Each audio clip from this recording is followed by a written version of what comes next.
Okay, here are the results from the quartz cleaning. As you can see, not much clay left on these. There's a little bit still. You can still see some orangish in there. You're not going to get all of it out. I could potentially give this kind of a second bath if I wanted to maybe try and get that little bit still kind of out of there, but I don't know how much that's really going to do. You can see the sandstone here is now much more kind of gray color instead of that orange. Which I kind of like because it sort of points out that it's made out of quartz sand, which, as a geology professor, it's important. But yeah, so, back to the original process, maybe half a cup per gallon of that oxalic acid. Let it sit for 2 to 4 hours. If you've got it in a crock pot on high, you can kind of watch it. You'll kind of see it start to turn a little bit of a yellowish color. That's probably when it's getting pretty close to good, but honestly, the longer you can leave it in there, the better.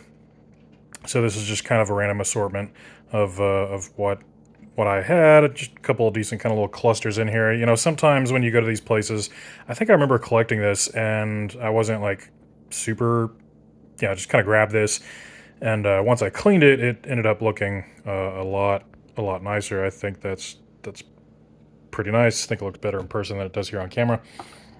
The individual crystals, it turns out really great because on these clusters, right, you can't get all the clay out of there. The crystals have kind of, grown over some of it, or they're just really tucked in there. You can't really get at it. But these individual crystals, if you need to clean these, it looks awesome. And the place I went to was kind of the second mine I've been to in a while. And the crystals I got there were a bit smaller than what I've had at some of the other ones. But they are very, very clear. I forget the name of it. If anybody really wants to know, I can put it in the, ask me in the comments, and in 1 day to 3 months, I'll respond to you. But yeah. Highly recommend doing this, going down to those quartz mines. I don't think you can really pick a wrong one. I think the Ron Coleman mine is kind of the classic biggest one. But if you're a jewelry person, you can find little things like this that are pretty symmetric, and this is not that hard to find if you look closely. These smaller ones, the bigger stuff's a little bit more difficult. But totally spend a whole day there. Don't plan to go for an hour. Go for 3 to 8 hours if you can. And yeah, this is kind of how it turns out. I yank these out of the water there. I kind of use the glove to do it. And about as quick as I can, I got them under the sink and put some hot water on them just to try and rinse off that solution, because what you've sort of done with the oxalic acid is you've broken down the iron oxides in that clay. However, if you let it dry, you can actually get additional crystallization that's forming on top of your crystals due to the salts from that iron oxalate or whatever it is. And it'll kind of make these things a little bit cloudy. So I'd say get them out of the solution as quickly as you can and get them under some hot water in your sink or whatever. And give them another little rinse. I put soap on these too. It probably doesn't hurt. And it seemed to turn out fine. But I've had a problem before where I used like a camp stove and heated it up really quick, and I think that was kind of a mistake. It sort of drove that reaction for those salts to reprecipitate back out on the, look how pretty that is. It's very nice.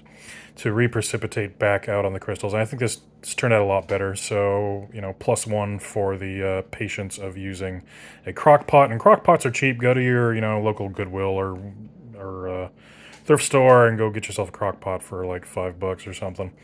You can't go wrong with that. Super easy. And again, yeah, these quartz mines are pretty cool. And I mean, I came back with a bucket full of this stuff, and if I really wanted to sell this on an Etsy shop or something, you spend $20 to get in the door, you spend a day out there, and you come back with, I don't know, $100 to $200 worth of stuff. But frankly, I don't sell this, at least not yet. I mean, I got a YouTube channel here. I could potentially sell some of the things I got, but I tend to just take these to the my community college class, and also to some of the middle schoolers I spend time with, and I'll just kind of give it out. But so yeah, any middle schoolers watching, get ready. I'm not going to give you this one, but some of these other ones might bring that in my pocket.